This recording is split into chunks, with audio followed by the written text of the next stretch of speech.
किसी महान ने क्या कमाल कहा है कि खुली छतों के दिए कब के बुझ गए होते, खुली छतों के दिए कब के बुझ गए होते, कोई तो है जो इन हवाओं के पर्ख उतर देता है। 94.3 माय एफएम से मैं हूं आरजे कार्तिक। एक बार की बात है, एक वैद्य जी का दवाखाना था और दवाखाने के लिए जब जब वो सुबह घर से निकलते थे, उनकी धर्मपत्नी उन्हें एक चिट्ठी दिया करती थी। उस चिट्ठी में घर के लिए सामान लिखा होता था। दवाखाने पहुंच करके उस चिट्ठी का हिसाब लगाते थे और जितना रुपया बनता था उतना ही रुपया जब तक ना हो तब तक वो पेशेंट से फीस लेते थे, उसके बाद में फीस नहीं लेते थे, चाहे जितना अमीर रोगी आ जाए। एक दिन दवाखाने पहुंचे, अपनी चिट्ठी खोली उन्होंने तो उसमें देखा घर के लिए सामान लिखा हुआ था और नीचे बेटी की शादी के लिए सामान लिखा था। वैद्य जी को समझ नहीं आया कि इतना रुपया आएगा तो आएगा कहां से। वे सब सोच रहे थे, सबके बीच में उनके दवाखाने के सामने आकर के कार रुकी। कार में से एक सज्जन बाहर निकले, दवाखाने में आकर के बैठे।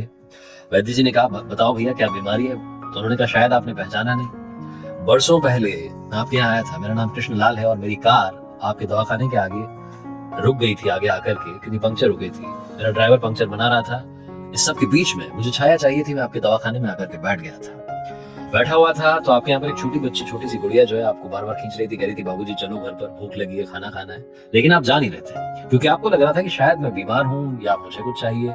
तो मुझे लगा कि अब इनसे कुछ ले ही लेते हैं, तो मैंने आकर के आपको अपनी बीमारी बताई। हमारे बच्चे नहीं हो रहे थे। आपने बातचीत के बीच में ही पुड़िया बनाई और मुझे दवाई दी थी।